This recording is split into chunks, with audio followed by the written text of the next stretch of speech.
जी भी बचा है।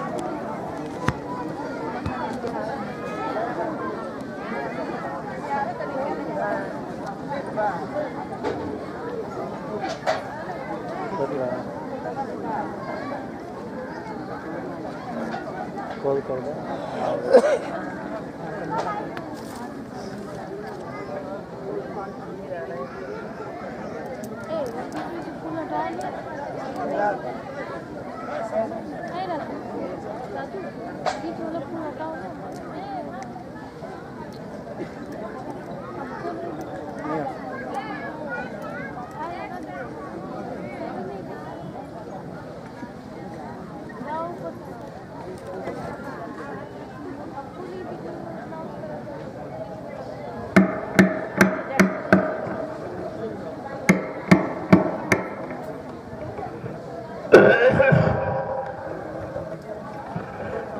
चलो चलो जल्दी चलो, दौड़ के आओ प्रेमियों, सत्संग का समय हो गया। सब लोग सामने आके बैठो और एक एक सत्संग वचन को बड़ी सावधानी के साथ सुनो। जब सामने बैठ के सुनोगे तब तुम्हारी समझ में आएगा सत्संग किसे कहते हैं। ये सत्संग कोई कथा वार्ता नहीं है, सत्संग भाषण स्पीच प्रवचन का विषय नहीं है, और सत्संग कोई मनोरंजन नहीं है। यह संत महापुरुषों की वचन वाणी जो हम सब जीवों की बहुपार कहानी है। ये जीवात्माएं भवसागर के पार कैसे जाएंगी, अपने सच्चे मालिक प्रीतम का कैसे दर्शन दीदार करेंगे। प्रेमियों, इस युक्ति का नाम है सत्संग। सत्य माने ईश्वर, संग माने साक्षात्कार। ये जीवात्मा सुरत रूप मुद्दतों से अपने मालिक प्रीतम का दर्शन दीदार छोड़ चुकी। अब इसे कौन पहुंचाएगा, कौन मिलाएगा? मिलाने वाले को कहते हैं संत सद्गुरु, और मिलाने वाली युक्ति का नाम है सत्संग। ये दोनों चीजें आपको समय से मिली, लेकिन आपने उसकी कदर नहीं की। किसी पुण्य कर्म के कारण संत महापुरुषों के दर पे आप पहुंच गए, आपने उनकी जान पहचान नहीं की, उनके वचनों को, इशारों को नहीं समझा, और उनकी दी हुई नाम की युक्ति, उसका भी आपने कोई अर्थ नहीं समझा। ये नासमझी के कारण जो आप दर दर की ठोकरें खा रहे हो, ये इसी कारण हुआ कि आपने उनके वचनों को नहीं पकड़ा। संत महापुरुष जीवों को बचाने के लिए समय से उन वचनों को प्रसारित करते हैं जिनसे जीवों का भला लाभ हो जाए, इनकी आत्मा का कल्याण हो जाए, इनके किए गए पाप कर्म में इनको माफी मिल जाए। जबकि सृष्टि का यह विधान नहीं है। यहाँ जो भी आया, जिसको आपने भगवान माना, चाहे त्रेता के राम हो, चाहे द्वापर के कृष्ण, उन्होंने भी किसी को माफ नहीं किया। जिसने शरीर से कोई पाप किया, कोई गुनाह किया, कोई अच्छा किया, कोई बुरा किया, उन्होंने दोनों का परिणाम दिया, अच्छे का अच्छा और बुरे का बुरा, लेकिन माफ नहीं किया किसी को। न उसको खत्म किया, न पुण्य कर्मों से यानी पाप कर्मों की कोई अदला बदली की। ये काम नहीं होता। ये कर्म प्रधान देश है, यहाँ जैसे कर्म करोगे वैसा फल मिलेगा। शरीर इंद्रियों से जो काम करोगे तो शरीर इंद्रियों को लाभ मिलेगा। जैसे पूजा है, पाठ है, तीर्थ है, व्रत है, हवन जप तप या गंगा स्नान, ये शरीर इंद्रियों से आपने किया तो शरीर इंद्रियों को लाभ मिलेगा कि मान मिलेगा, सम्मान मिलेगा, और सामान मिलेगा। और आत्मा से अगर भजन करोगे तो भगवान मिलेगा। ये भगवान मिलने वाला, ये सामान मिलेगा। चाहे दोनों कर लो, चाहे एक। संत महात्माओं ने किसी का विरोध नहीं किया, कोई आलोचना तिरस्कार नहीं किया, बल्कि दोनों रास्तों का ज्ञान कराया कि जब शरीर इंद्रियों के करोगे तो शरीर इंद्रियों को लाभ मिलेगा, और आत्मा से करो तो आत्मा को लाभ। बिल्कुल सीधा, उसमें कोई इधर उधर नहीं है, सीधा रास्ता। और भजन करने में कोई खर्चा नहीं, पूजा पाठ में खर्चा है, क्योंकि आपको सम्मान चाहिए, सामान चाहिए, इसलिए खर्च करोगे तो मिलेगा। भजन में कोई मान सम्मान की बात नहीं, कोई सामान यहाँ का चाहिए नहीं, केवल जीवात्मा का कल्याण, यानी जीवात्मा जगह परमात्मा से मिले, अपने सच्चे घर मंडल मुकाम पहुंचे। भजन का ये मतलब। वैसे भजन का सच्चा अर्थ है भगो, यहाँ से चलो, ये काल माया का देश है। ऐ जीवात्मा, ये तुम्हारा देश नहीं है, तुम्हारा देश है सत्यलोक सचखंड, और ये काल माया का देश है जिसमें आप पंच भौतिक शरीर लेके आए हो। जब इस पंच भौतिक शरीर से जो जल पृथ्वी अग्नि वायु आकाश से बना है, इस शरीर से जो भी आप काल माया का काम करोगे, काल माया के सामान का प्रयोग करोगे, ये आपको देना पड़ेगा। यही कर्म कर्जा जिसको किसी ने बताया नहीं कि भाई ये शरीर इंद्रियों से जो भी आप कर रहे हो, ले रहे हो, दे रहे हो, ये कर्म कर्जा है। इसके भुगतान के लिए उसने 4,84 लाख ये नरकों की योनियां जिसमें शरीर बनाए, और इसी में जन्म लेकर बार बार आपको भुगतान करना पड़ेगा। अगर परमात्मा का भजन करो तो यहाँ से निकल जाओगे, अगर इसके सामान में फंस जाओगे तो यहीं पर बने रहोगे, फिर आप यहाँ से जा नहीं सकते। अगर इतनी बात किसी ने बता दी होती तब भी ये जीव बेचारा जाग जाता कि हमें यहाँ रहना है, काल का सामान प्रयोग करके उसका कर्जा अदा करना है, या अपने घर जाना है। इन दोनों बातों को अगर स्पष्ट कर दिया गया होता, लेकिन स्पष्ट करता कौन? जो आए सब इसी में फंस गए, चाहे वो ऋषि मुनि हो, चाहे योगी योगेश्वर हो, चाहे ब्रह्मदर्शी हो, चाहे अवतारी शक्तियां हो, चाहे ज्ञानी विज्ञानी हो। जो शरीर लेकर के आया और शरीर इंद्रियों से काल माया के सामान का प्रयोग किया, वो फंस गया। इसी में तो हम आप फंसे सामान में, और सामान किसी और का आप कहते हो हमारा है, हमारा। अरे ये शरीर भी तुम्हारा नहीं, एक दिन ये भी छीन लिया जाएगा बिना पूछे, बिना बताए, कोई तारीख भी नहीं बताएगा और आपका ले लेगा। आप देखते हो किसी का पति छीन लिया, किसी की पत्नी छीन ली, किसी का भाई बेटा बाप छीन लिया, आप रोते चिल्लाते रह सकते, क्या कर सकते? आप किस पर एफआईआर करोगे? जब शरीर चला गया तो आप किस पर एफआईआर करोगे? तुमने किसी को ले जाते देखा नहीं।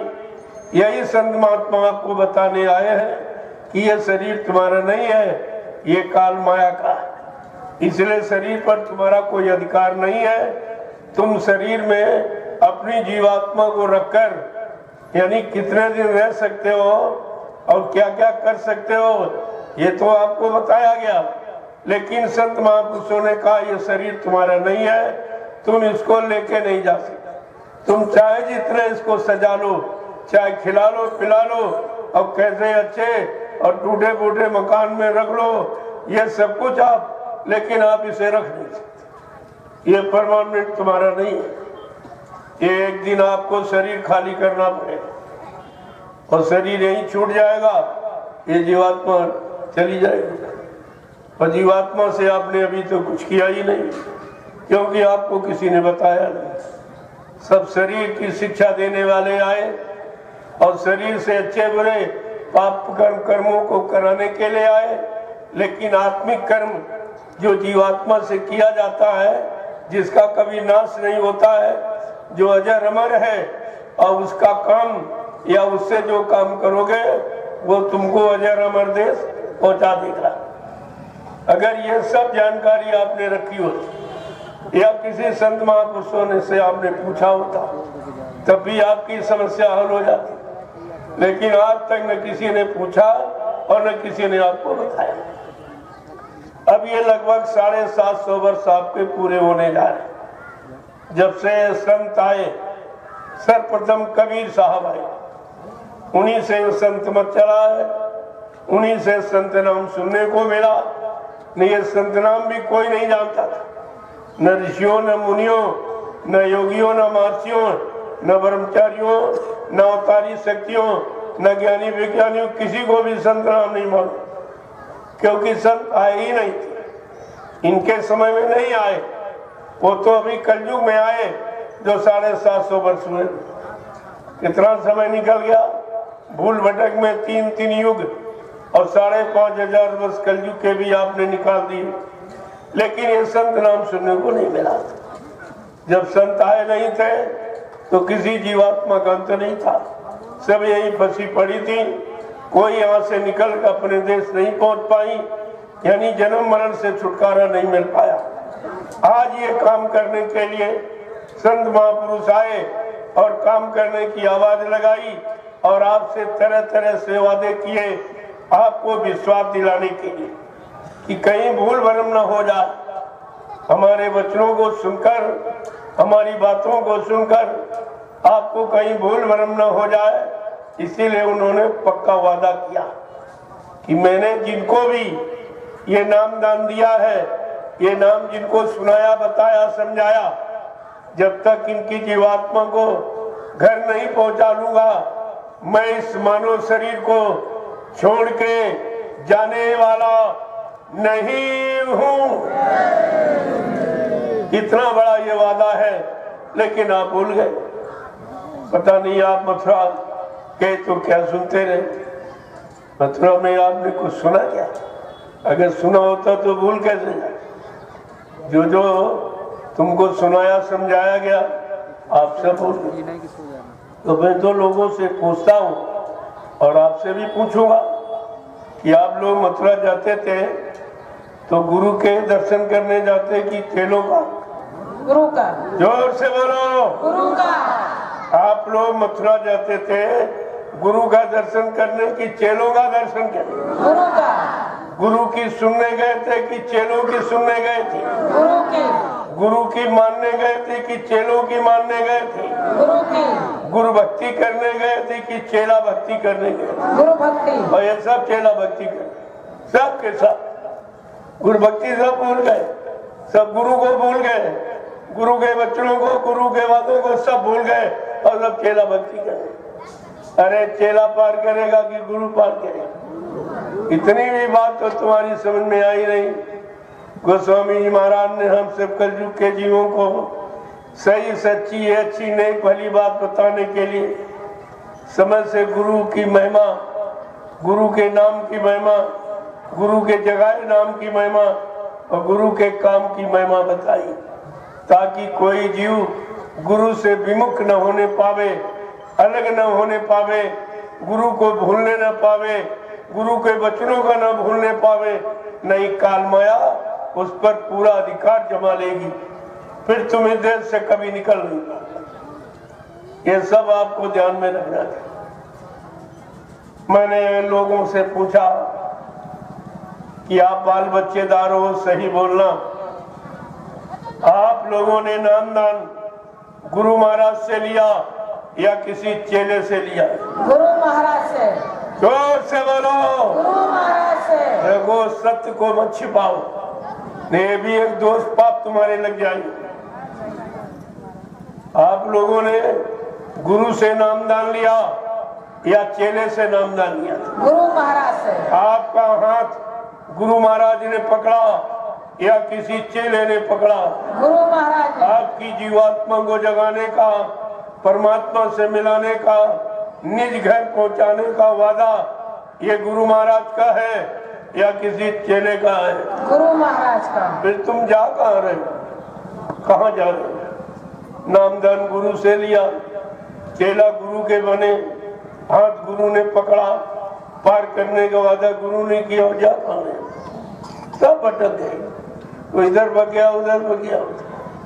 गुरु को छोड़ दिया, गुरु को बुला दिया, गुरु की शक्ति ताकत को बुला दिया। यही बात तुम्हारी समझ में नहीं आई कि गुरु किस काम के लिए आता है और कौन सा काम करके जाता है। जो काम करके जाएगा उसी का इतिहास बनेगा, उसी का लोग गुणानुवाद करेंगे, उसी की महिमा होगी, और जो नहीं काम करेगा उसका कोई इतिहास नहीं। और बाबा जी ने पहले ही आपसे वादा किया कि बच्चा, मैं कलयुग का इतिहास बनाने आया हूं। देखो क्या कहा, काम बता दिया कि मैं रात पर धन दौलत मान सम्मान सामान लेने नहीं आया हूं, मैं कलयुग का इतिहास बनाने आया हूं। ऐसा इतिहास बनाऊंगा जो भूते न भविष्यते, सतयुग त्रेता द्वापर के लोग अपने अपने युग का इतिहास पढ़ना भूल जाएंगे। मैं इसी भारत भूमि पर ऐसा चमत्कार करके दिखाऊंगा जिसको हिंदुस्तानी नहीं सारा विश्व नमस्कार करेगा। प्रेमियों, ये कितना बड़ा वादा है। अभी तो किसी वादे की पूर्ति नहीं हुई, वादे को पूरा करने की शुरुआत नहीं हुई। कुछ स्वार्थी लोभी लालचियों ने गुरु के जाने की शुरुआत की। सब झूठा प्रचार, मान सम्मान, मथुरा की जमीन आश्रम पाने के लिए सब झूठा प्रचार। इनको क्या मालूम है, संत जो कहते हैं वो करके जाते हैं। उनके वचन वाणी वादे कभी झूठ नहीं होते। और लिख के भी बताया गया कि संत वचन पलटत नहीं, पलट जात ब्रह्मांड। चाहे ब्रह्म अपनी ब्रह्मांड की रचना में तब्दीली बदलाव क्यों न कर दे, लेकिन संत जो कहेंगे वो करके दिखाएंगे। संतों की जबान दस्तावेज होती, लेकिन तुम्हारी समझ में तो कुछ नहीं आया, क्योंकि तुमने गुरु का वचन यानी संभाल के नहीं रखा, अपने जीवन का आधार नहीं बनाया। वचनों को आपने बुला दिया, इसलिए तुम गुरु को भूल गए, उनकी दया को भूल गए, उनके काम को भूल गए, जो उन्होंने एक अनोखा काम करने का वादा इस भारत भूमि पर किया है कि मैं कलयुग को भगाऊंगा और सतयुग को लाऊंगा। यह काम किसी ने नहीं किया, ऐसा वादा भी किसी ने नहीं किया। इतनी अवतारी शक्तियां आई, कबीर साहब से लेकर हजारों संत आए इसी कलयुग में, लेकिन ये वादा किसी ने नहीं किया युग परिवर्तन का।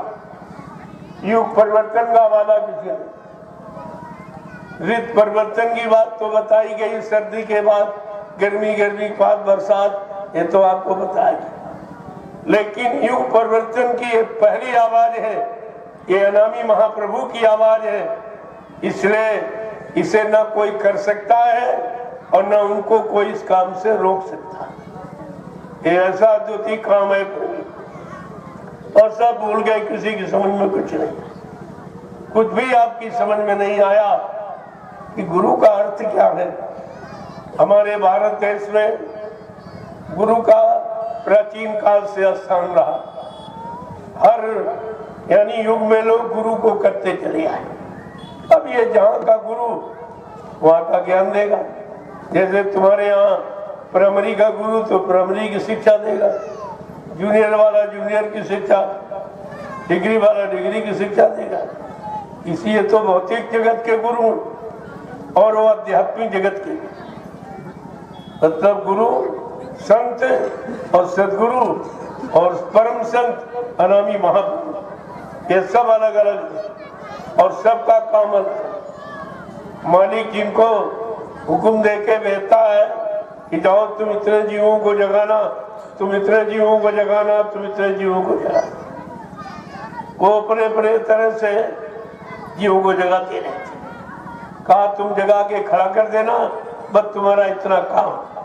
तो सब लोग ने जीवों को जगा के खड़ा कर दिया। अब अनामी महाप्रभु आए तो उन्होंने आवाज लगा दी कि भव सागर भरमो नहीं, ये प्रताप हमार, और निश्चय करके मान ले तो तुरंत उतारू पार। जय गुरुदेव। कहा तुम लोग भवसागर पार जाने के लिए खड़े हो तो मैंने तुमको पार करने के लिए नाम की नौका लगा दी। इस नाम रूपी नौका नाव पर तुम बैठकर अपने घर चले जाओ। ये आवाज किसी ने न ली, जीवों को जगाया और जगा के खड़ा करके। कबीर साहब ने कितने जीव जगाए, नानक पलटू रविदास ने कितने जगाए, चरणदास नाभादास ने कितने जगाए, हजारों संत आए और सबने जीवों को जगा के खड़ा कर दिया। अब एक आवाज लगी है, जितने जागे हुए जीव तुम सब खड़े हो भवसागर जाने पार होने के लिए। मैंने भवसागर पार जाने के लिए तुम्हारे सब के लिए नाम की नौका लगा दी। इस जय गुरुदेव नाम रूपी नौका पर तुम सब लोग सवार हो जाओ, मैं तुमको तुम्हारे घर पहुंचा दूं। इससे और बड़ा काम क्या हो सकता? अरे तुमसे कुछ नहीं कराया गया, गुरु ने इतना सरल कर दिया। वो जानते हैं कि कलयुग का जीव कमजोर है, भोगी विलासी है, बहुत गंदा है, इससे भजन नहीं हो सकता, ये पार जाने वाला ही क्रिया नहीं कर सकता। इसलिए अपने जीवों को उन्होंने सहूलियत कर दी। कहा इस भवसागर में तुम भ्रम मत करना कि तुम्हारे लिए कोई दूसरा आ जाएगा या दूसरे नाम का कोई नौका लगा देगा। कहा ये भ्रम मत करना। कहा मैंने भवसागर से पार करने के लिए तुम्हारे सबके लिए जय गुरुदेव नाम की नौका यानी नाव लगा दी। अब तुम सब लोग विश्वास के साथ इस पर बैठ जाओ और मैं तुमको तुम्हारे घर पहुंचा दूं। इसमें आपको क्या करना था? ना माला घुमानी, ना कान बंद करना, कुछ केवल विश्वास करो और नाम रूपी नौका पर बैठ जाओ, मैं तुमको तुम्हारे घर। इतनी सहूलियत, इतनी सुगमता, सरलता किसी ने जीवों के लिए नहीं रखी। लेकिन फिर भी आप अपने गुरु को भूल गए, उनकी गौरव गरिमा महिमा को सब भूल गए। जो तुम्हारे लिए आया, तुम्हारे हित की आवाज लगाई, तुमको पार ले जाने के लिए नाम नौका लेके आया। बाबा जी ने कहा मैं अब की बार इतना बड़ा जय गुरुदेव नाम का जहाज लेके आया हूँ, अगर तुम सब लोग मेरे जय गुरुदेव नाम रूपी जहाज पर सवार हो जाओ तो मेरे जहाज का एक कोना ही बनेगा।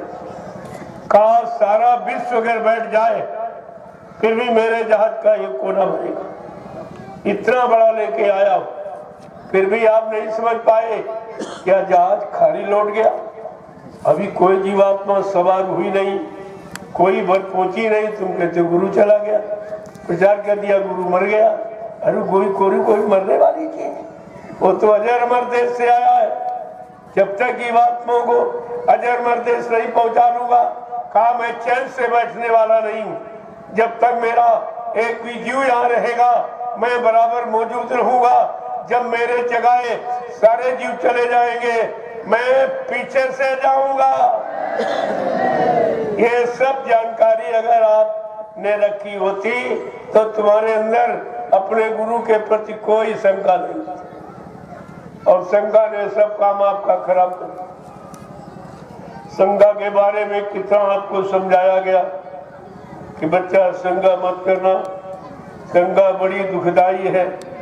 अगर शंका परिवार में आ जाए तो भाई भाई में तुरंत बंटवारा करा दो। यही शंका अगर पति पत्नी के बीच आ जाए तो कोर्ट कचहरी मुकदमा अदालत तलाक करा देती। इतनी खराब है शंका। और शंका से बचने के लिए हमारे आपके सामने त्रेता का इतिहास लिख के रखा गया। वो विद्वान ब्राह्मण रावण का, जो 4 वेद से 7 18 पुराणों का गया था।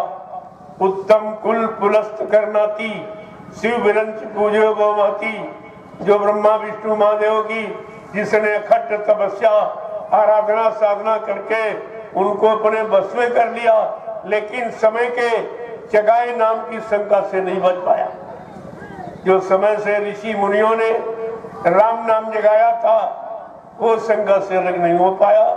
बस यही शंका उसके अंदर आ गई, ये राम नाम भगवान का नाम नहीं, ये राम भी भगवान नहीं।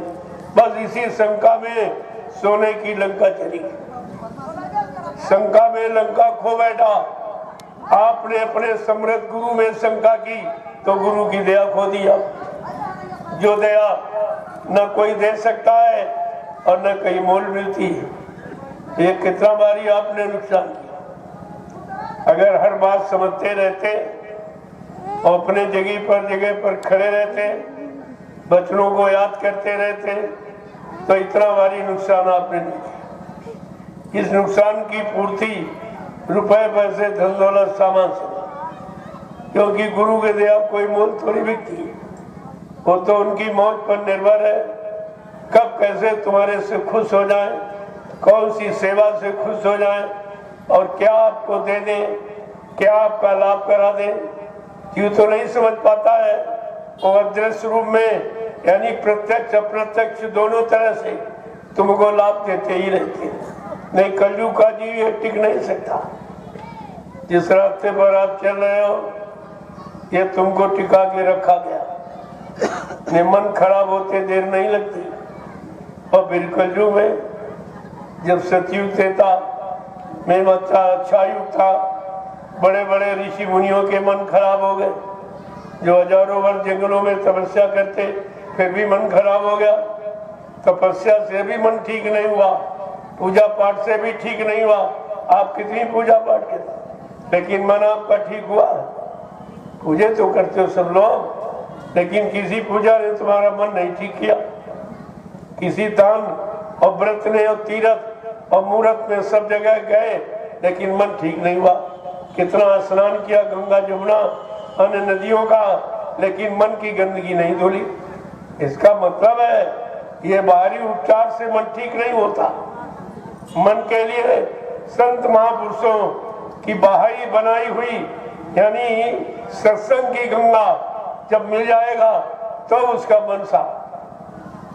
गोस्वामी महाराज ने लिखा है कि सत्संग चली जो कोई पावे ओ मैलाई सब कटी कटी जावे। जिस किसी को सत्संग रूपी सरता का जल मिल जाए, ये ऐसी नदी है संपूर्ण जीवों के कल्याण के लिए बहती है। अगर सत्संग रूपी सरता नदी का जल जिसको मिल जाए उसका ये जीवन पाक साफ निर्मल हो जाए। अगर वो लागू करेगा, नहाने का मतलब उन बचनों को अपने ऊपर लागू करे और उनके अनुसार अपनी करनी बनाए तो ये पाक साफ निर्मल पवित्र हो जाएगा। फिर किसी तरह की पाप की गंदगी तुम्हारे पर रह नहीं सकती। कितना बड़ा काम करने आए और आप उन्हीं को भूल गए। अब ये काम तुम्हारा कौन करेगा? यहाँ तुम करोड़ों रुपए किसी को दो, कितना बड़ा ज्ञानी ध्यानी विज्ञानी हो, कह दो 1 करोड़ रुपए लो हमारा एक पाप काट दीजिए, ये काम कोई नहीं कर सकता। ये रुपए पैसे धन दौलत सामान से जो काम तुम्हारा कोई नहीं कर सकता, वो संत महापुरुष केवल दर्शन दे के तुम्हारा काम करते। गोस्वामी महाराज ने इसीलिए लिखा संत दरस जिम पातक तरई, संतों के दर्शन मात्र से पापों का क्षय हो जाता। जो काम रुपए पैसे धन दौलत सामान करके आप नहीं कर सकते हो। आपने कितनी पूजा पाठ की, कितना रुपया पैसा खर्च किया, लाखों बीघे जमीन मंदिर मस्जिद गिरजाघर गुरुद्वारों में घेरी, लेकिन मन नहीं घेरा। मन की घेराघारी आपने नहीं की। मन को भोगों से और विषयों से और गंदे कामों और गंदे खान पान से आप अलग नहीं कर पाए। फिर तुम्हारी पूजा पाठ क्या करेगी? अरे पूजा पाठ तो शुद्ध करने के लिए की जाती, पाक साफ निर्मल पवित्र बनने के लिए की जाती, और तुम पूजा भी करते हो, शराब भी पीते हो। ये कौन सी पूजा? झूठ बोलते हो, छल कपट, बस पक्षियों का मुर्दा मांस खाते हो, जो मुर्दा सबसे खराब है।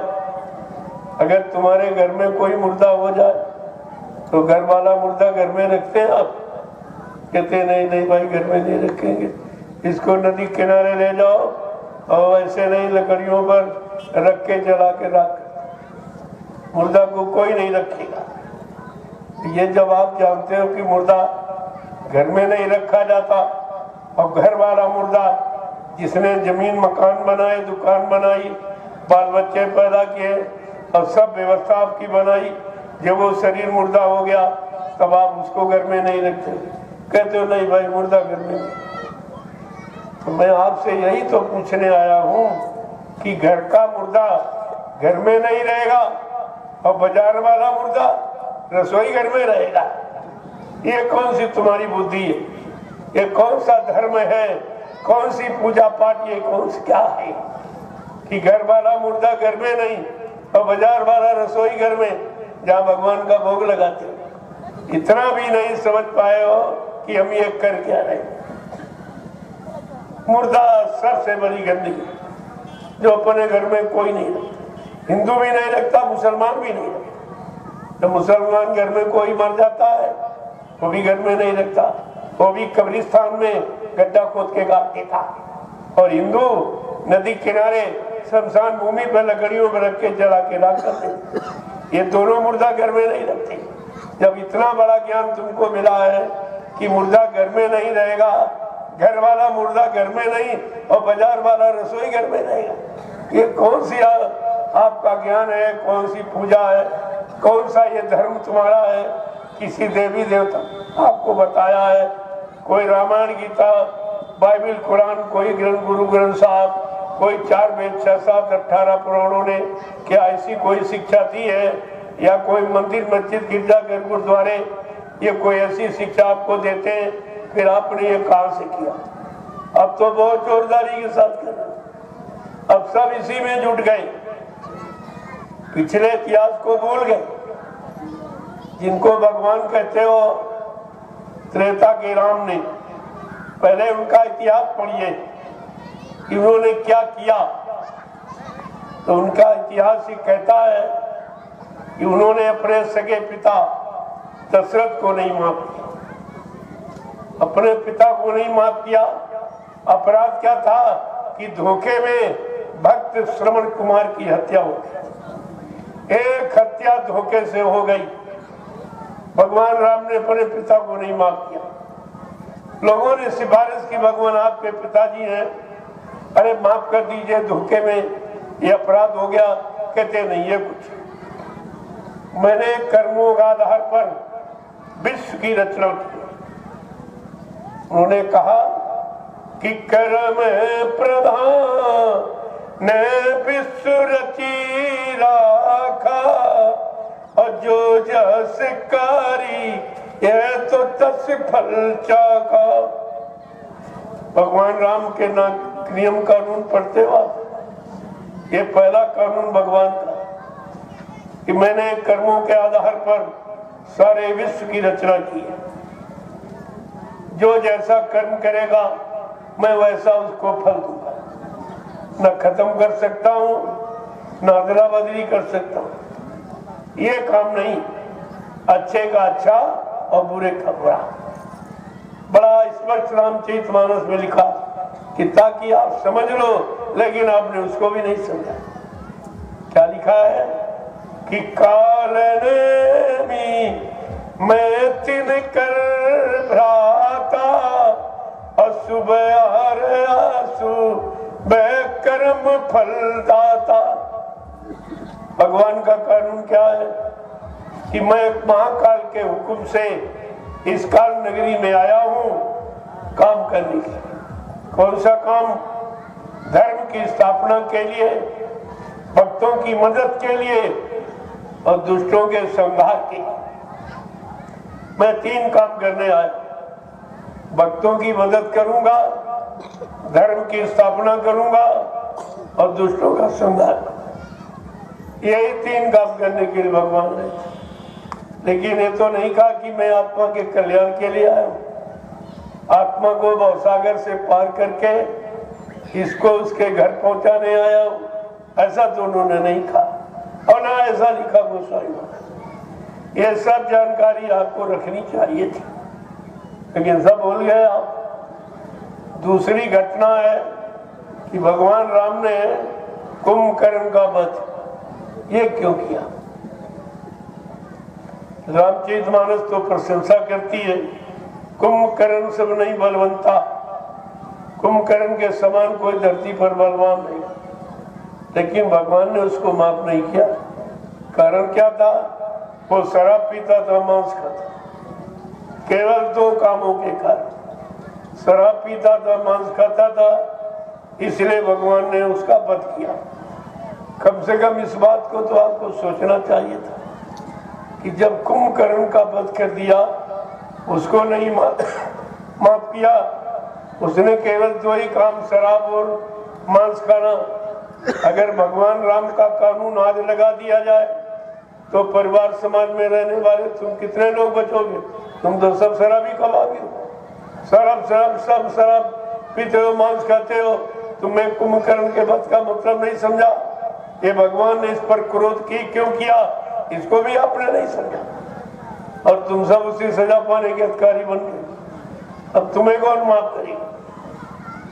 जब भगवान ने कुंभकर्ण को नहीं माफ किया, तुम इतने बड़े धनवान बलवान बुद्धिमान भी नहीं हो, तुम तो एक धक्का भी नहीं बर्दाश्त कर सकते। इसलिए संत महापुरुषों ने तुम्हारे बचने बचाने का एक रास्ता निकाला कि अभी आप अगर सपरिवार शाकाहारी हो जाओ तो तुमको बचा लिया जाएगा, कुदरत से, यानी तुम्हारी माफी करा दी जाएगी, उससे प्रार्थना कर दी जाएगी, अब ये सपरिवार शाकाहारी हो गया, इसको माफ कर दी, तब तो आप बच सकते हो, अन्यथा दूसरा कोई रास्ता नहीं। इसलिए सबसे पूरे हिंदुस्तान में सबसे प्रार्थना की, हिंदू मुसलमान सबसे प्रार्थना की जा रही है, अगर तुमने जिस्म शरीर को, अपने परिवार बाल बच्चों को अगर मतलब बचाना चाहते हो तो तुम शाकाहारी हो।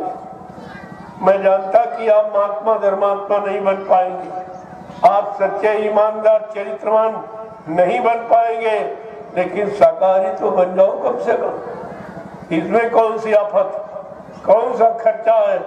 शाकाहारी बनने में कोई खर्चा नहीं, बल्कि जो आप धन गंदे खान पान में बर्बाद करते हो, वो धन तुम्हारा बच जाए, तुम्हारे बाल बच्चों की पढ़ाई लिखाई में काम आवे, घर मकान बनाने में काम आवे, यानी मतलब तो शादी ब्याह में काम आवे। महात्मा सब तरफ से तुम्हारी मदद करना चाहती, लेकिन दुनिया ऐसी बावरी, कोई ग्राहक नहीं। कल आपने देखा जो शाकाहार का संदेशा और महाप्रसाद जो हिंदुस्तान में कोई नहीं दे रहा, ये दोनों काम कोई नहीं कर रहा, ना कोई मंदिर मस्जिद गिरजाघर गुरुद्वारे, ना कोई धार्मिक ट्रस्ट, ना धार्मिक सत्ता। अब कहीं से आपको अच्छे काम की आवाज नहीं मिली, केवल आवाज बाबा जय गुरुदेव जी महाराज ने पहले भी लगाई और आज भी लगाई। आपको इसकी जानकारी रखनी चाहिए कि तुम्हारे हित के लिए, भले के लिए आज तक किसी ने कोई आवाज नहीं लगाई। ये पहला कदम है जो उन्होंने उठाया, ये जन कल्याण के लिए, सब जीवों को लाभ मिले, सबका कल्याण हो। इसमें गरीब अमीर, छोटा बड़ा, पढ़ा लिखा अनपढ़ नहीं, हिंदू मुसलमान नहीं, स्त्री पुरुष नहीं, सबके लाभ। ये ऐसा संकल्प, ऐसी प्रतिज्ञा, ऐसा ये सक्रिय कदम है जिसमें सबको लाभ मिलेगा। अगर आप ये कर लो तो आप बच सकते हो, अंसा कुदरत से बचना बड़ा मुश्किल हो जाएगा। अभी तो आपको समझाया जा रहा, सब तरह से मनाया जा रहा, आपके बचने की पूरी व्यवस्था की जा रही, फिर भी आप अगर न जागे, न चेते, न समझे तो फिर तुम जानो तुम्हारा काम जाने। लेकिन कोई ये नहीं कर सकता कि हमारे गांव कोई आया नहीं, हमको अच्छे सच्चे बात किसी ने बताई नहीं, अच्छे सच्चे रास्ते पर चलने के लिए किसी ने कुछ कहा नहीं, हम आपको ये नहीं कहने देंगे। मैं पूरे हिंदुस्तान में ये बिगुल बजा रहा हूँ, सबके कानों तक आवाज, और सबको बचने के लिए महाप्रसाद दे रहा हूँ। ये प्रसाद हिंदुस्तान में कोई नहीं, कभी तुम्हारे गांव कोई नहीं आया होगा। तुमको प्रसाद देने के लिए, तुम्हारी रक्षा हिफाजत करने के लिए ये प्रसाद लेके कोई नहीं आया होगा। ना कोई नेता आया होगा जिसको आप चंदा नोट वोट देते हो और सच्चाई ईमानदारी सब तुमने बेच दी उनके आंख में, वो भी कोई नहीं आया। और जिनको दान दक्षिणा धोती रोटी लंगोटी देते हो, ये दाढ़ी बाल रखने वाले, लाल पीले कपड़े पहने वाले कोई महात्मा भी नहीं आया। जब किसी ने अपनी जिम्मेदारी नहीं समझी तब संत महापुरुष तो सबके लिए होते, सबके लिए आते, सबके कल्याण के लिए आते। जब देखा कोई नहीं निकला और किसी ने कोई चिंता नहीं की, तब तुम्हारी चिंता लेकर के ये निकल पड़े और आप सबको बचाने के लिए शाकाहारी बनने की प्रार्थना कर रहे हैं। और ये महाप्रसाद आप, ये दोनों काम हिंदुस्तान में कोई नहीं करता। आपने देखा कितना प्रसाद बांटा, किसी ने मांगा भी नहीं था, ये बिना मांगे आपको दिया गया। इसको कहते हैं हमदर्दी, सहयोगी, शुभचिंतक, रहबर रहनुमा, इन्हीं को कहते हैं जिनको तुमको अपनी चिंता नहीं है लेकिन उनको तुम्हारी चिंता है। ये भी काम धरती पर कोई नहीं करते। कहा था तुमको अपनी चिंता नहीं है लेकिन हमको तुम्हारी चिंता, क्योंकि हमने तुमको नामदान दे दिया। ये नामदान की वजह से, क्योंकि नामदान माने जिम्मेवारी होती कि जिनको नामदान दिया जब तक उनकी जीवात्मा को घर नहीं पहुंचा दिया जाएगा, कहा मैं इस मानव शरीर को छोड़ के जाने वाला नहीं हूं। ये कितना बड़ा वादा है, लेकिन फिर भी इसको भी आप भूल गए। आप अपने लाभ की बात भी भूल गए कि तुम्हारे लिए लाभ के लिए कह रहा, कौन अपने लाभ के लिए आवाज लगा रहा। इतना तो आपको सोचना चाहिए। मैंने तो किसी से कभी एक पैसा नहीं मांगा। और कल कितना प्रसाद बटा आपके ग्रामीण क्षेत्रों में, किसी से कुछ कहा गया, कुछ मांगा गया? न दान, न दक्षिणा, न धोती नोटी लंगोटी, न रुपया पैसा, कुछ। इसको कहते हैं परमार्थ। अभी आप परमार्थ जानते नहीं हो कि परमार्थ बनाना किनके अधिकार में है या परमार्थ कौन बना सकता है। जब तक संतों के परमार्थी वचन नहीं सुनोगे तुम परमार्थ की सच्ची परिभाषा नहीं समझ पाओगे। इतना आसान समझना होता। ये खुले मैदान में सबके लिए किया जा रहा, सबको महाप्रसाद बांटा जा रहा, सबको शाकाहारी बनने की अच्छी नेक भली प्रार्थना की जा रही। क्या ऐसा काम और कोई कर रहा धरती पर? 1 करोड़ महात्मा है देश में, काले नीले पीले लाल कपड़े पहने, लेकिन कुछ सब खाने पीने में जुटे पड़े। अपना आश्रम संभालने, बड़ा मंदिर, अपना मान सम्मान सब इकट्ठा करने में पड़े तुमसे ज्यादा, उनके पास तुमसे ज्यादा गिरफ्ती है, सब संभालने में जुटे पड़े।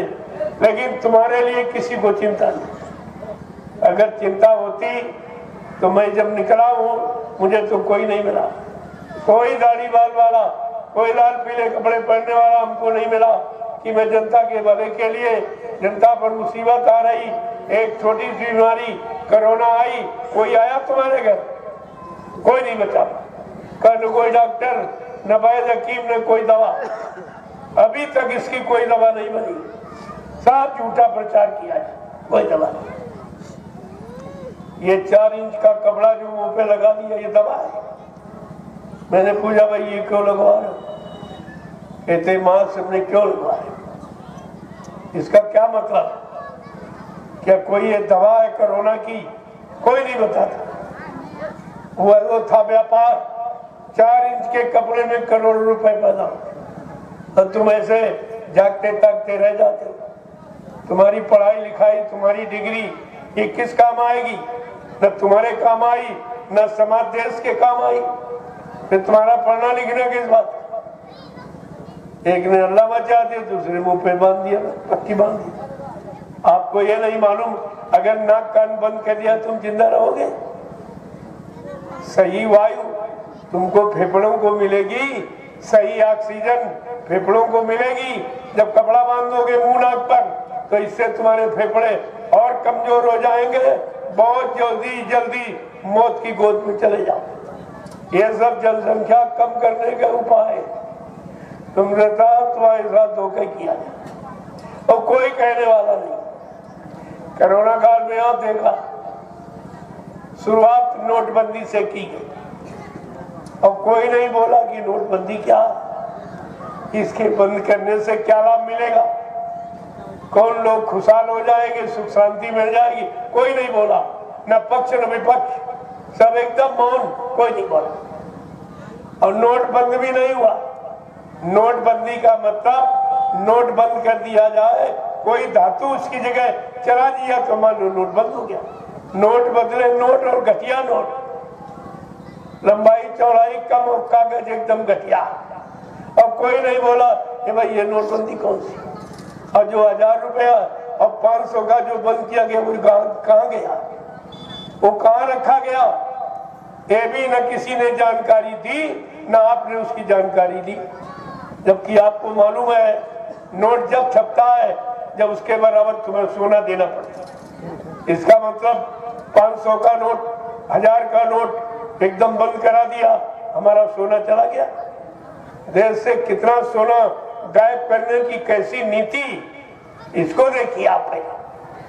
ये धीरे धीरे सब चला जाएगा, तुम्हारी समझ में कुछ नहीं, कुछ भी, क्योंकि और तो कोई कहता नहीं, केवल संत महात्मा कहते हैं, उनकी तुम बात मानते नहीं। तुम जानते हो इनको क्या मालूम। अरे जो भूत भविष्य वर्तमान सबको देख रहा, सबको जानता है, ऐसे त्रिकालदर्शी को कहते हो ये क्या जाने। अभी देखो नोटबंदी हुई, चुप रहे आप, और इसके बाद घरबंदी, तुमको मकानों में बंद कर दिया गया, तुम्हारे घर जेल बन गए 3 महीने की, और कोई नहीं बोला अरे भाई हमको मकान में क्यों बंद कर दो। कौन सा हमने जुर्म किया, हमने देश का समाज का क्या नुकसान किया है जो हमको ये सजा दी जा रही, कोई कहने वाला नहीं। इसके बाद उन्होंने देखा कोई नहीं कह रहा तो फट से तुम्हारा व्यापार और दुकान धंधा सब बंद करा दिया।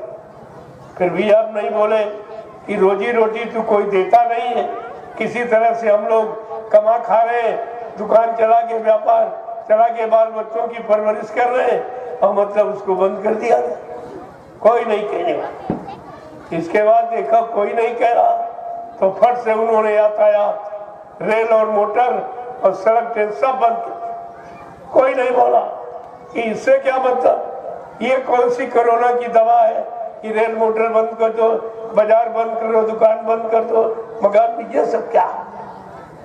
जब इस पर भी कोई नहीं बोला, वो जान गए यहाँ कोई कहने वाला नहीं। ये भारत की जनता अनबोला है, इसके मुंह होते हुए भी ये बोल नहीं सकता, और बुद्धि होते भी अच्छे काम में निर्णय ले नहीं सकता, ये सब जान गई। तो फट से उन्होंने आपका विद्यालय, कार्यालय, न्यायालय सब बंद कर दिया, और कोई नहीं बोला। तो यहाँ जो कुछ भी कह दिया जाए कोई नहीं। तुम्हारे मंदिर, मस्जिद, गिरजाघर, गुरुद्वारे, जो धर्म स्थल, जो पूजा के स्थल माने जाते थे, उनको भी बंद करा दिया, उनमें भी ताले पड़ गए। कोई नहीं बोला कि भाई इनका क्या कसूर है, ये क्यों बंद किए जा रहे हो, इससे क्या मतलब है, ये कोई बीमारी की दवा है क्या, कोई यहाँ कहने वाला नहीं। अंधेर नगरी अनबूझ राजा, ये स्थिति देश की है। यही स्थिति तुम्हारी जब बनी, जब तुम अनजान बन गए, कुछ नहीं बोले, 350 वर्ष मुसलमानों ने तुम्हारे पर राज किया और तुमको गुलाम बना के रखा। फिर आप इसी तरह सो गए, यानी ज्ञानकारी नहीं ली, बिल्कुल अज्ञानता में। तो मतलब मुट्ठी भर अंग्रेज आए जिन्होंने 250 वर्ष देश को गुलाम रखा। तुम्हें गुलामी ही पसंद है, मालिक बनना नहीं पसंद है, मालिकाना नहीं समझ पा रहे हो, नौकरशाही समझते हो। और 70 साल की आजादी में ये सब देखे, ये तुम्हारी बर्बादी होगी। और तुम अब भी सो रहे हो, अब भी कोई नहीं कहने वाला, कोई जगाने वाला नहीं है। जब मैंने देखा कि आगे बहुत बड़ी मुसीबत आ रही, बहुत बड़ी महामारी आ रही, जब छोटी बीमारी कोरोना का कोई इलाज इनके पास नहीं, तो बड़ी बीमारी का इलाज ये क्या करेंगे? ये तो सारा देश खत्म हो जाएगा, फिर ये मनुष्य शरीर मिलेगा नहीं। आप ये बड़ा कीमती है, ये भगवत प्राप्ति के लिए मिला, भगवान की प्राप्ति के लिए मिला है शरीर। अब भगवान प्राप्ति छोड़ दो, तुम्हें सुख की प्राप्ति और शांति की प्राप्ति, नया सुरक्षा की प्राप्ति, रोजी रोटी की प्राप्ति नहीं हो पाई, तो सुख शांति प्राप्ति कौन कराएगा? ये सब जानकारी आपको रखनी चाहिए, लेकिन कुछ कोई जानकारी नहीं। एक तो आप कुछ जानते ही नहीं, और कोई सच्ची अच्छी बात तुम्हारे लिए बताए तो तुम मानते नहीं। ये दो बीमारी और आपको लगती, एक तो सही है सच्ची अच्छी बात जानते नहीं, और कोई महात्मा अगर बताए कि चलो इनका भला हो जाए, कल्याण हो जाए, ये मुसीबत दुखों से बच जाए, तो तुम्हारी समझ में नहीं आए, लेकिन वो अपना फर्ज अदा करते। तुम मानो न मानो खुशी आपकी। हम मुसाफिर है, कल अपने घर, हम मनवाने नहीं आए हैं, हम आपको समय से पहले जानकारी देने आए, ताकि आप ये न कह सको कि हमारे गांव कोई आया नहीं, हमसे किसी की हमदर्दी नहीं, हमारी किसी को चिंता नहीं है। ये हिंदुस्तान में कोई नहीं कह सकता।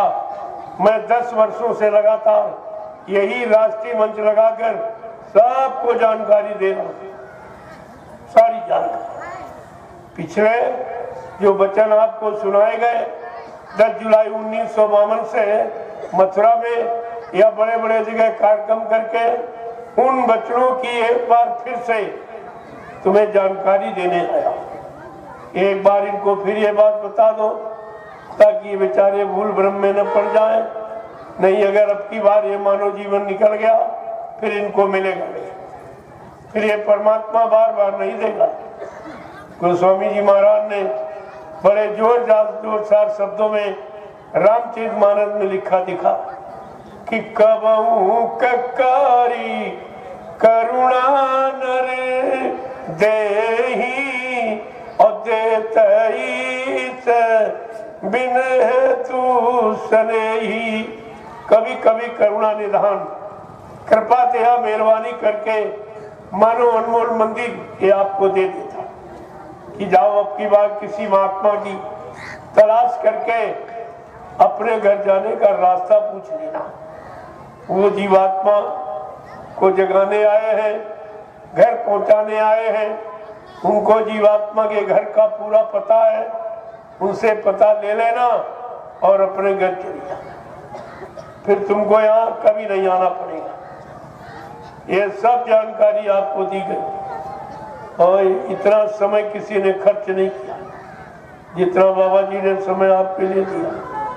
10 जुलाई 1952 से 2012, ये 60 बरस का समय आपको दिया गया। मथुरा में जगह जगह 3-3 साकेत महायज्ञ करके, पहला साबरमती अहमदाबाद का यज्ञ, दूसरा अयोध्या में, तीसरा काशी बम भोले नगरी में, और कहा बच्चा भी चौथा यज्ञ बाकी है जो सतयुग आगमन का, वो चौथा यज्ञ अभी बाकी है। उसका प्रचार मैं 6 महीने पहले करवाऊंगा, तुम तैयारी रखना। वो चौथा सतयुग आगमन का साकेत महायज्ञ किसी पुरानी बड़ी धार्मिक नगरी में नहीं होगा, पुरानी बड़ी धार्मिक नदी किनारे नहीं होगा, बड़े शहर कस्बों में नहीं होगा, एक बियाबान जंगल में एक छोटी सी नदी, जहां 10 करोड़ प्रेमी इकट्ठा हो। चौथे सतयुग साकेत महायज्ञ में 10 करोड़ प्रेमी इकट्ठा हो। चेला कितने हैं? 45 करोड़।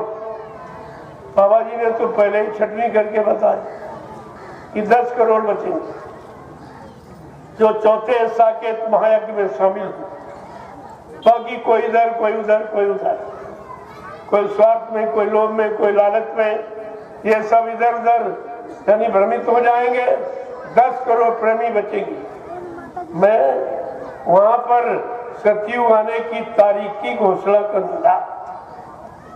बड़े साफ शब्दों में।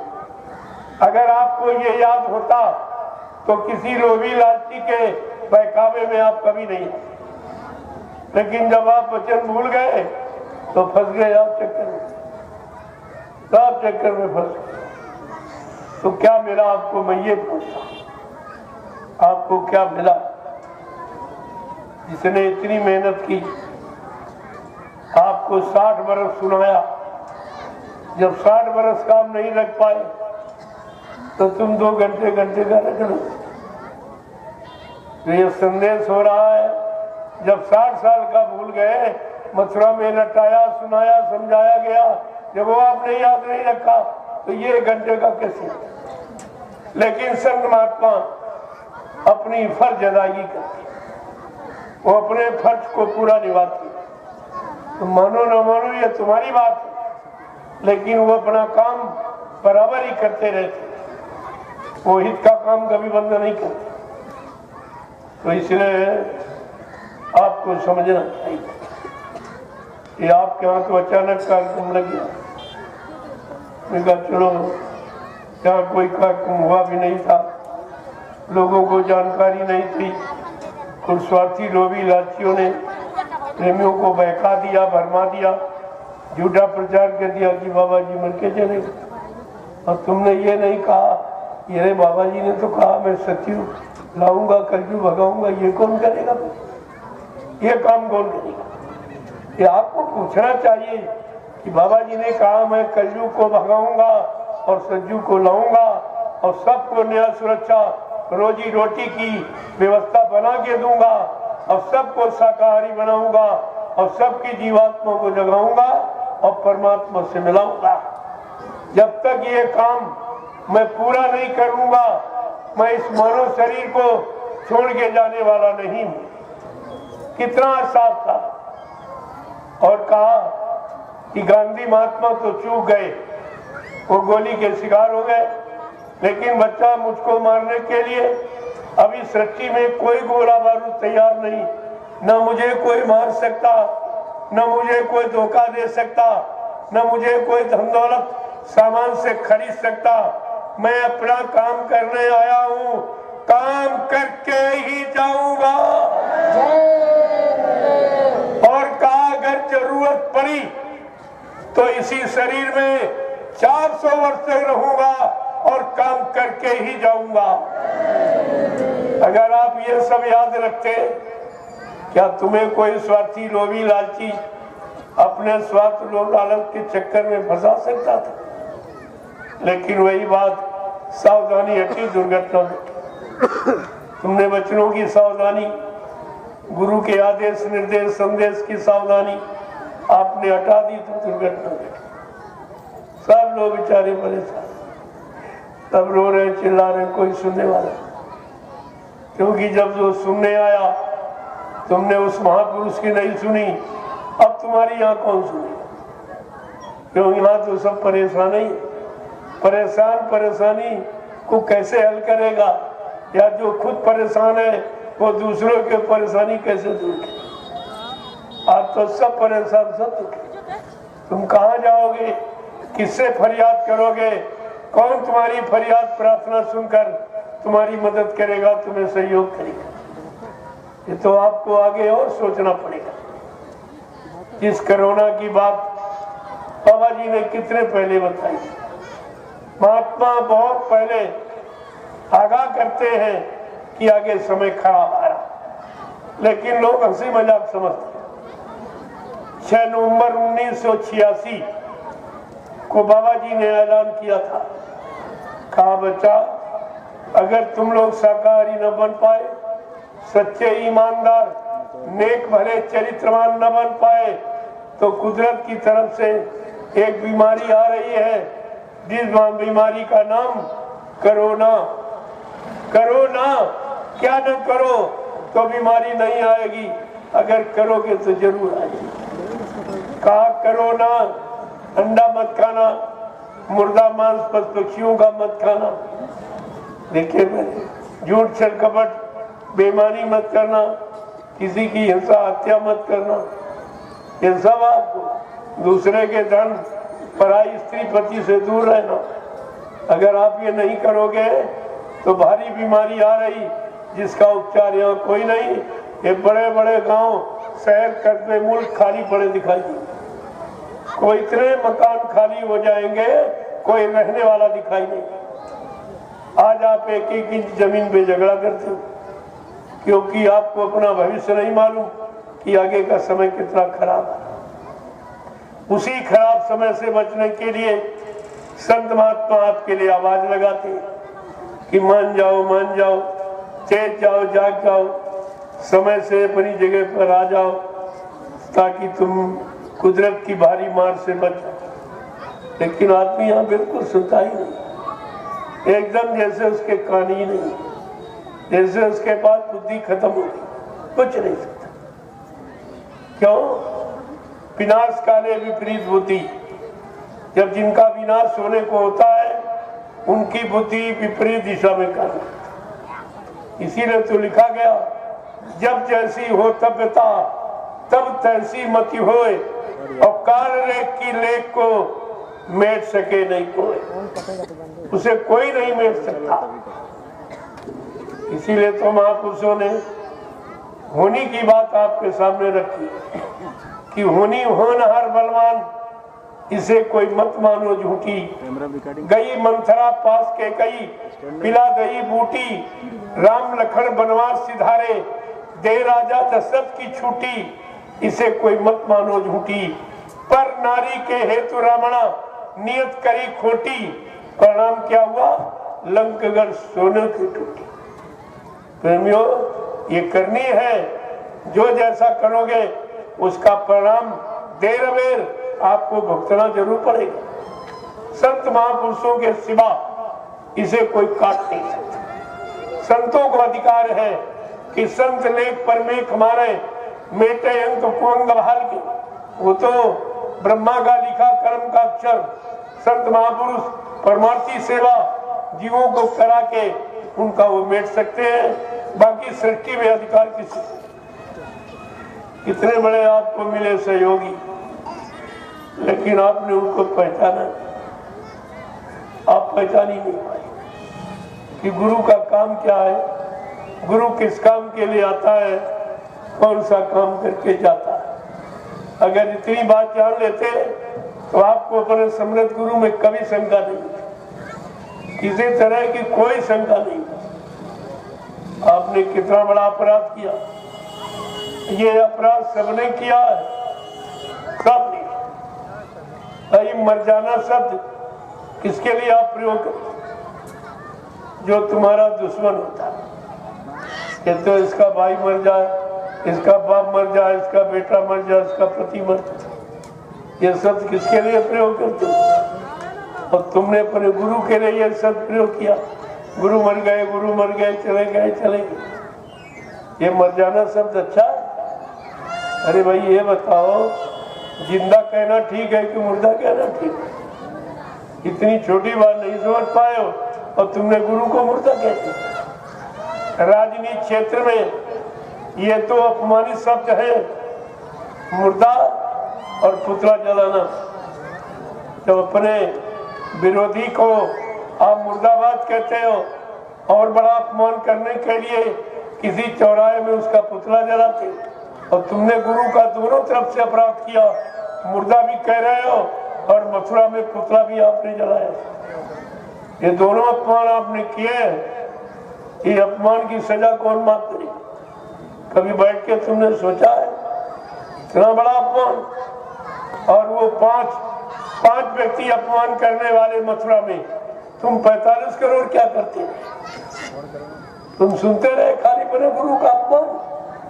तुम्हें नहीं मालूम अपने सामने अपने गुरु का अपमान जो सुनता है उसको कौन सा पाप लगता है? गुरु निंदा सुने जो काना, पाप लगे गौघास समाना। जो गुरु की निंदा अपने कानों से सुनता है उसको गौ हत्या के बराबर पाप लगता। ये तो पाप तुम सबने किया है। उन 5 लोगों ने कहा इसलिए कि हमको मथुरा का राज मिल जाए, जमीन मिल जाए, मंदिर दरबार सब मिल जाए, लेकिन तुमको क्या मिला?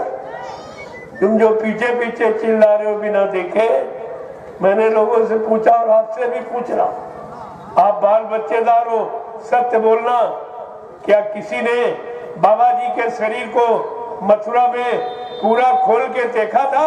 नहीं। जोर से बोलो।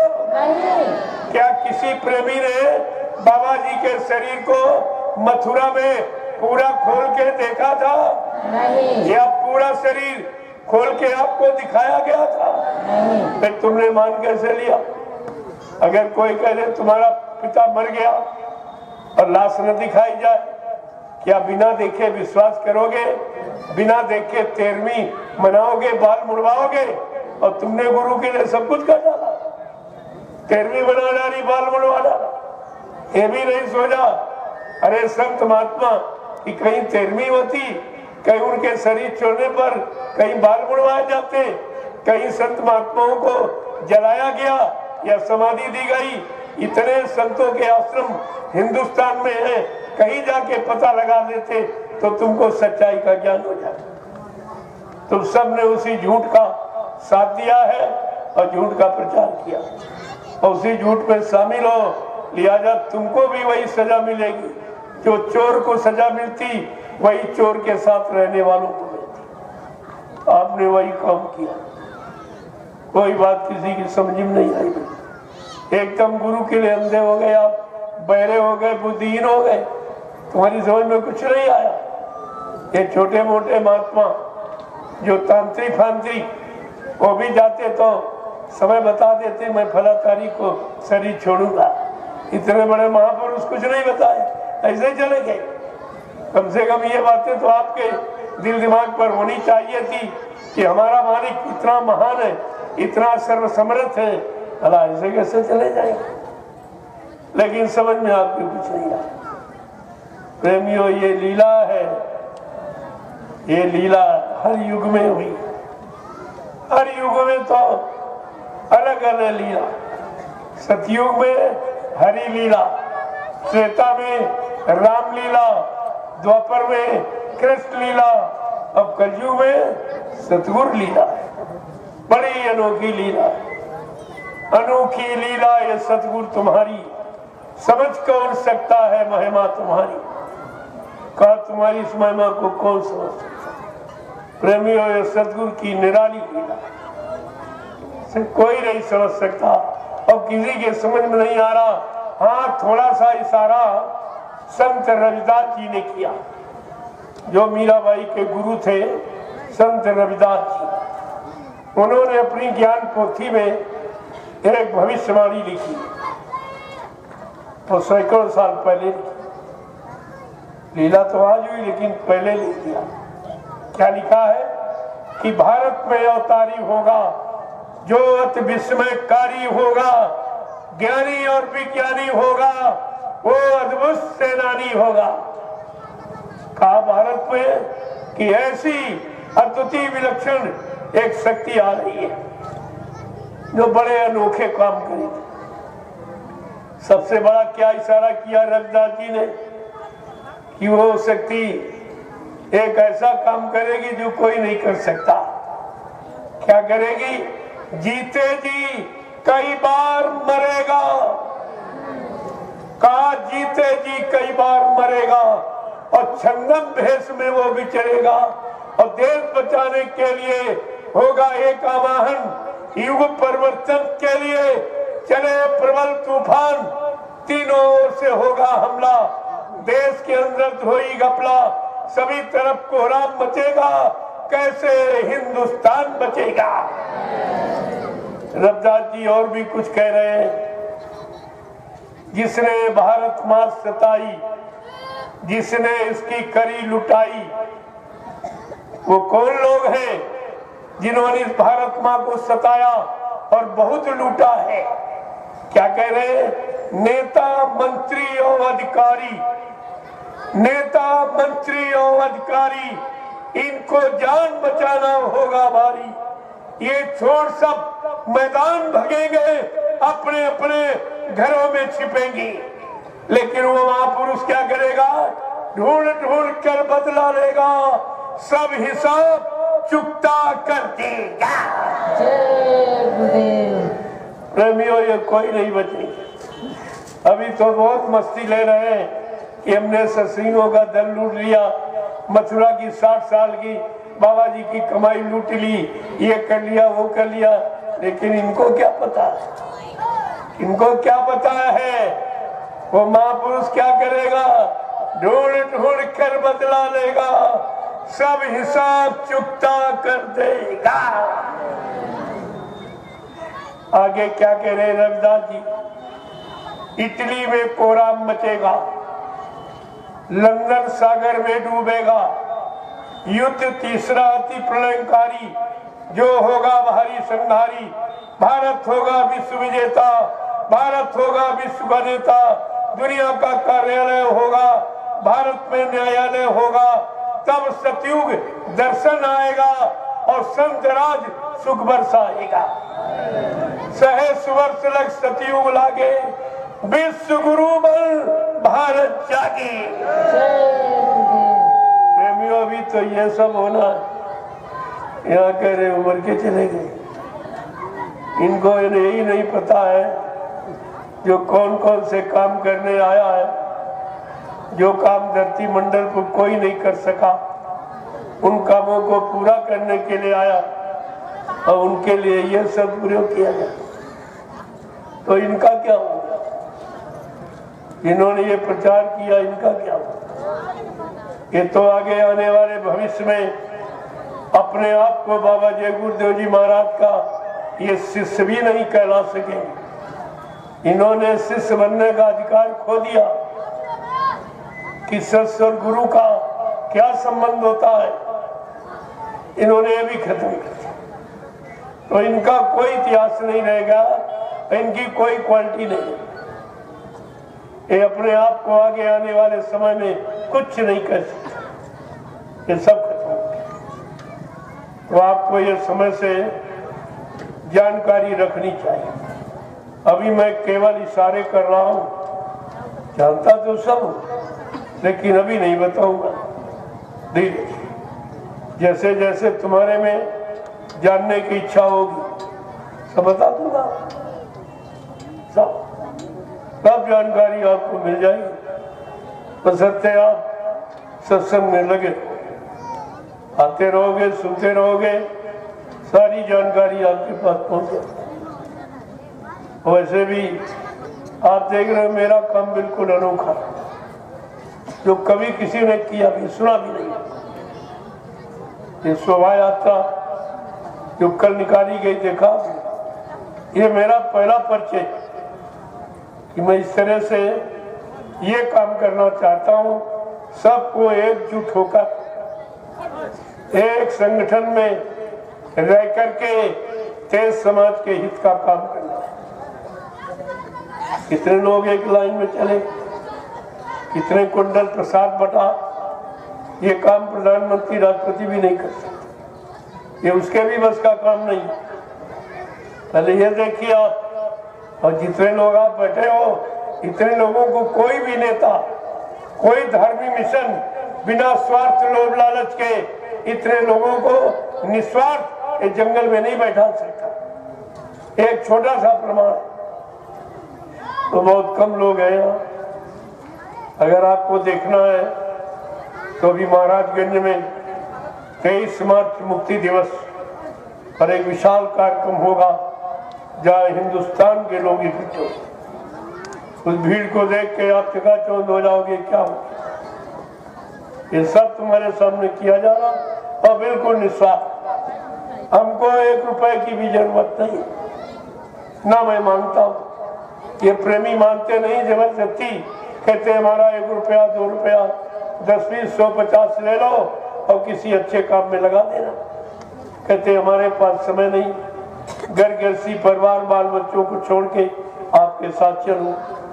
हमने अगर ऐसी कोई तुम्हारी श्रद्धा सेवा भाव है तो तुम्हारी ये गाड़ी कमाई मैं नैमिषारण के पावन भूमि पर ये सब तुम्हारा लगा दूं, क्योंकि मेरे पास कोई खर्चा नहीं, मेरे कोई बीवी बच्चा है नहीं जिसके लिए मैं झूठ बोलूंगा या संचय करूंगा या आपको धोखा दूंगा। बस जैसा बैठा हूं बस ऐसे। ये कपड़े भी आप लोग देते हो तो पहन लेते, मेरे पास तो कपड़े भी नहीं। अब आप समझ लीजिए कुछ नहीं, ना मेरा कोई बैंक बैलेंस खाता, एकदम खुली किताब। मेरे पास तो 2 पैसे भी नहीं और ना मैं कभी रखता हूँ। हाँ, आप लोग देते हो कि हमारा अच्छी जगह लगा देना, तो आपका अच्छी जगह लगा देना। बहरहाल मेरा इसमें कोई संबंध किसी तरह का, काम में लगा दूंगा, काम कर दूंगा, लेकिन ये काम हमारा नहीं होगा, वो आपका होगा, भारत की जनता का होगा, भारत के लोगों का होगा, गुरु परिवार को होगा, गुरु प्रेमियों का होगा, लेकिन मेरा मेरे बात तो कुछ नहीं। ये गाड़ियां भी आपकी, आपने प्रचार के लिए दी गई, जल्दी से, हिंदुस्तान बहुत बड़ा है, जल्दी से प्रचार हो जाए, ये भी सवाल। मेरा इसमें भी कुछ भी नहीं। मैं जैसा बैठा हूँ वैसे, इसीलिए जब चाहता तब झोली उठाई चल दी, बस अपना पर डंडा लिए चल दी, क्योंकि मेरे पास कोई झोला झोली भी नहीं, कुछ एकदम बिल्कुल खाली। लेकिन यह है, काम करना जानता हूँ, काम आपका करा, जो आपका काम छूटा पड़ा है, जिसका वादा किया गया है, उसकी पूर्ति करा दूंगा। वो सब काम धीरे धीरे आप देखते जाइए, सब हो जाएगा। अभी कितना समय गया, मैंने 2 आश्रम नैमिषारण्य में बना दिए। जब लोग मथुरा में लोगों को रखने नहीं दिया जाता, भगा दिया जाता, अगर कोई तो कह दे बाबा जी जीवित तो फट से भगा देते। वहां जिंदा कहने वाला रुक नहीं सकता, मुर्दा कहने वाला रुकता, जिंदा वाला नहीं।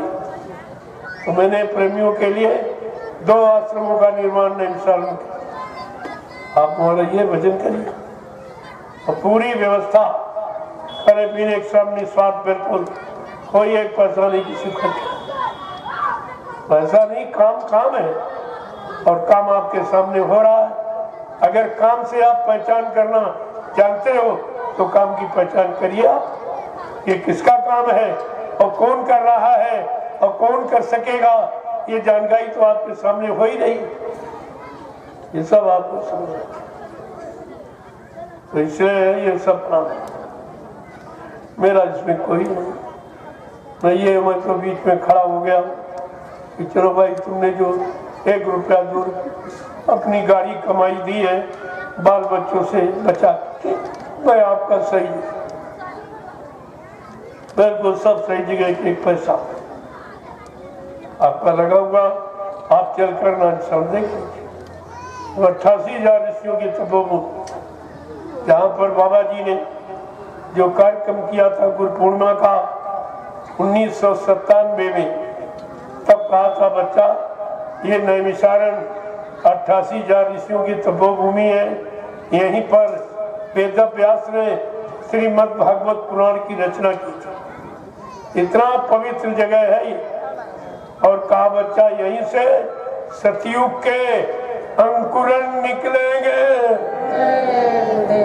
सतयुग के अंकुरन, ये कभी मथुरा में भी नहीं कहा, न कभी अयोध्या में कहा जब यह किया, न कभी काशी बम्बोले नगरी में कहीं नहीं कहा। ये केवल नैमिषारण्य की पावन भूमि पर कहा, ये 88,000 ऋषियों की तपोभूमि है, यहीं से सतयुग के अंकुरन निकलेंगे। इसलिए मैंने उस भूमि का चयन किया और वहीं पर आपकी गाड़ी कमाई लगाकर 2 आश्रमों का निर्माण, इन 3 वर्ष के अंदर 2 आश्रम। आपको सोचना चाहिए कितनी छोटी सेवा से कितना बड़ा काम। इसको कहते दया। पैसे से काम नहीं, दया से काम होता। दया ने अपना काम किया, मैं तो निमिष मात्र हूँ, काम तो दया से हुआ है और होगा। और आप सबको इस पर विचार करना चाहिए कि सबको ऐसे कार्यों में मिलजुल कर ये काम करना चाहिए, ताकि आपको भी समय का कुछ लाभ मिले।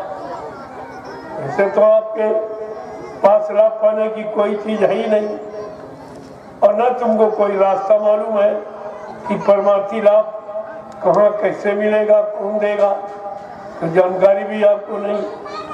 जब सत्संगों में आओगे तो आपको सब जानकारी मिल जाएगी कि परमार्थी लाभ जो कभी नष्ट नहीं होता, बर्बाद नहीं होता और कैसे जीवों के काम आएगा, वो जानकारी आपको सत्संग से मिलेगी।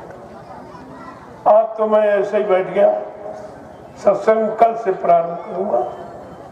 आप तो थोड़ी जानकारी आपको दे दूं कि वहाँ भ्रमित हो गए थे, आपको मालूम नहीं है गुरु का काम क्या है, गुरु कौन सा काम करके जाता, फिर गुरु का इतिहास बनता है क्या बगैर काम किए किसी का इतिहास बन जाएगा?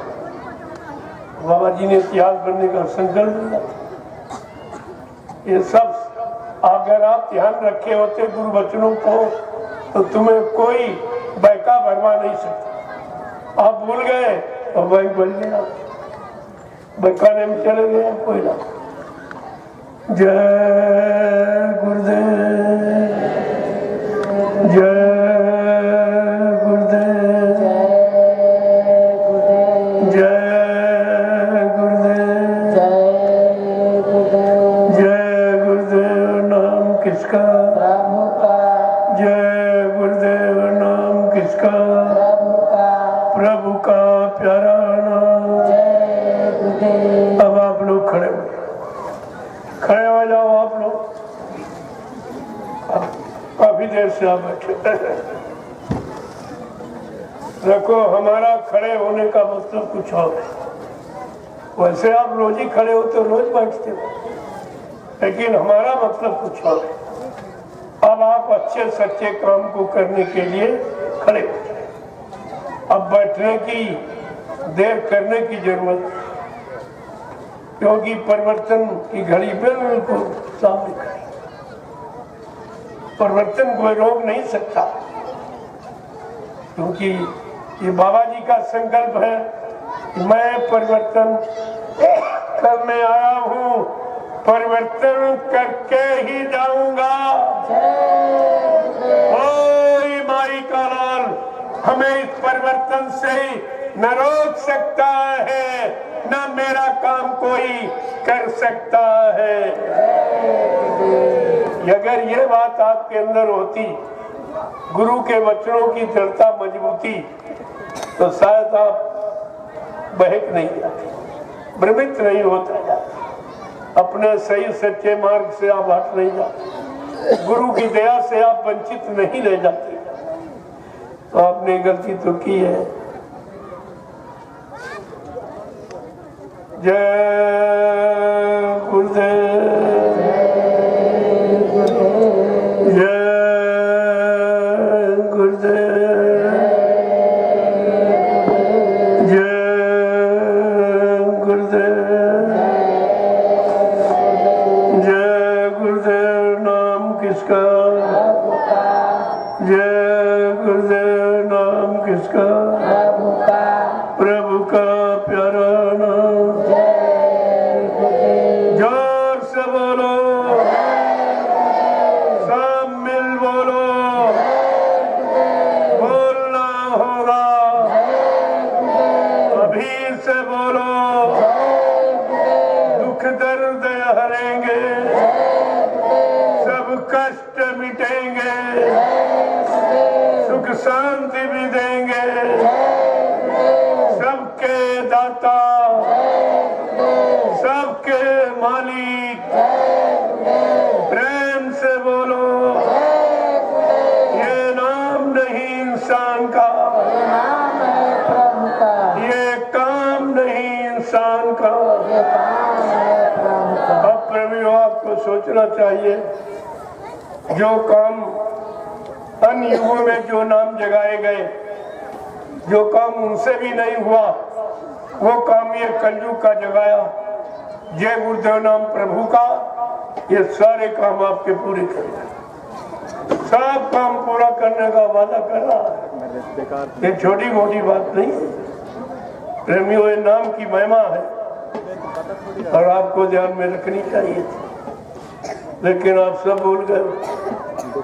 तो हमारी एक ही प्रार्थना आपसे है कि अब आप लोग सपरिवार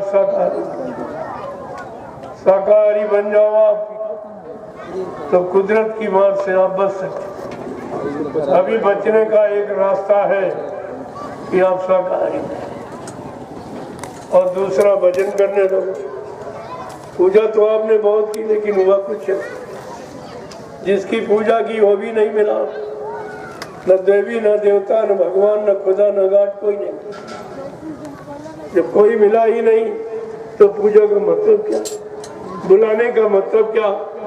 कितना आप बुलाते लेकिन कोई नहीं आया, और किसी ने तुम्हारी फरियाद सुनी भी नहीं।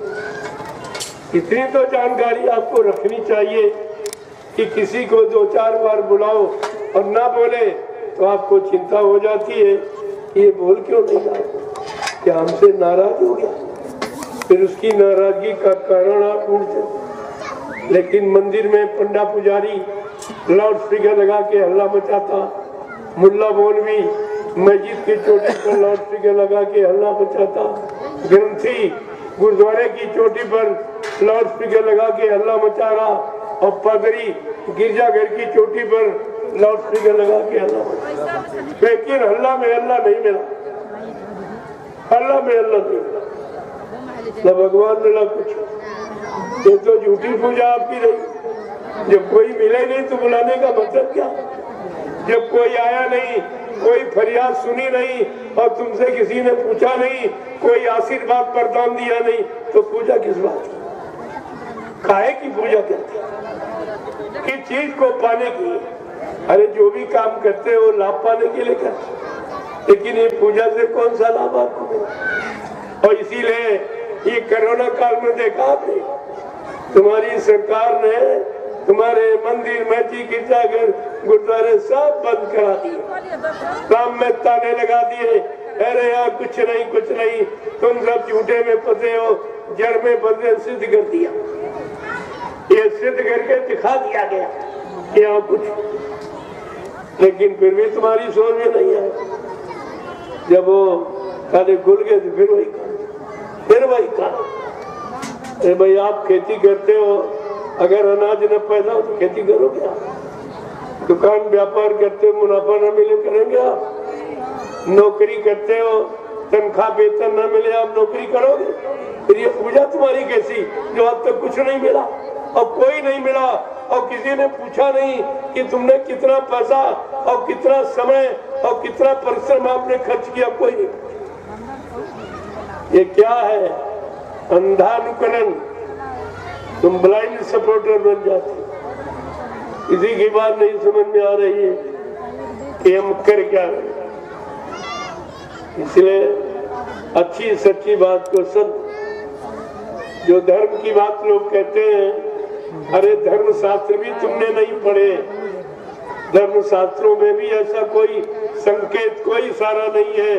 धर्म शास्त्र तो साफ साफ कहते, ना हम बसानी वैकुंठे योगिना हृदय नचा मम भक्त्वा यत्र गहंती तत्र तिष्ठामि नारदा।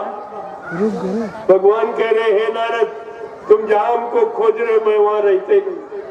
न पानी में, न पत्थर में, न कागज में, न तीरथ में, न मूर्त में, मैं इसमें नहीं रहता। मैं तुम्हारे सबके अंदर आत्मा रूप में बैठा हूँ। आत्मा परमात्मा का, आत्मा परमात्मा की सच्ची मूर्ति है, वो तो तुम्हारे मनुष्य मंदिर में लगी। ईंट पत्थर वाले में तो कुछ नहीं। मंदिर भी धोखा, मूर्ति भी नकली, सब नकली, और पूजा भी नकली और इबादत भी नकली। उसे आपको कुछ मिला नहीं है, और फिर भी अभी जागरूक नहीं, अभी जागरूक नहीं है। समझ में इनके नहीं आ रहा हम ये क्या करें। जय गुरुदेव, जय गुरुदेव। अब आप लाइन से खड़े हो जाओ तो मैं सबसे मिल लूं, आपको शिकायत न रहे कि भाई मिल नहीं पाए। सबसे मिलूंगा, एक एक का दर्शन करूंगा, एक एक को प्रणाम करूंगा। और ये आज का सत्संग प्रसाद, ये तीनों चीजें हिंदुस्तान में कहीं नहीं मिलती। कहीं आप चले जाओ, न तुम्हारा कोई दर्शन करेगा, न तुमको कोई प्रणाम करेगा, न तुम्हारी आपद मुसीबत बीमारियों से बचाने के लिए कोई तुमको प्रसाद देगा। ये काम कोई नहीं करेगा। इसको ले लिए आप और ये बिल्कुल निःशुल्क कोई बस, यहाँ कोई ये नहीं कुछ बात को समझिए।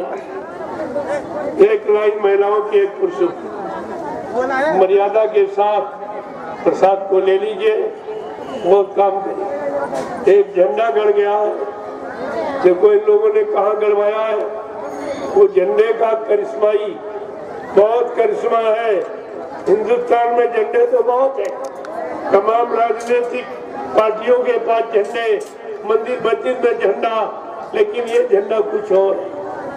इस झंडे का काम, जब झंडे की आप परिक्रमा करोगे और ये प्रतिज्ञा करोगे मैं आज से पूर्ण शाकाहारी रहूंगा, तो झंडा तुम्हारी पूरी मदद, तुम्हारे कोई भूत प्रेत आपको परेशान कर रहा हो, इसके 21 चक्कर या 51 बार या 101 बार इसकी परिक्रमा करिए।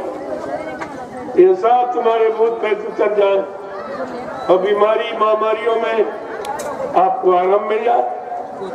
अगर आप पूर्ण शाकाहारी बन जाओगे तो पूरा लाभ। इस झंडे की परिक्रमा करना मत भूलना। देखो कितने बड़े लाभ जिसमें 1 रुपया खर्च नहीं, यहाँ दिया जाता, लिया नहीं जाता।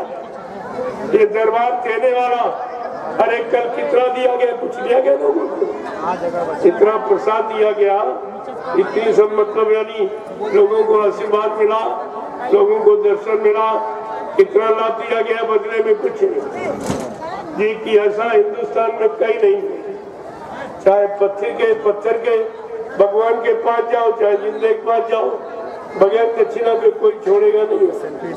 वो दक्षिणा पहले ले लेगा, लेकिन ये दरबार है, दरबार में दिया जाता, लाभ लिया नहीं। इस बात का हमेशा ध्यान, आप इस प्रसाद को जरूर ले लें ताकि बीमारियों से, परेशानियों से आपको छुटकारा मिले।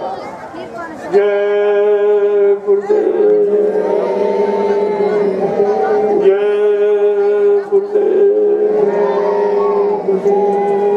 जय गुरुदेव। नाम किसका? जय गुरुदेव। नाम किसका? प्रभु का प्यारा नाम।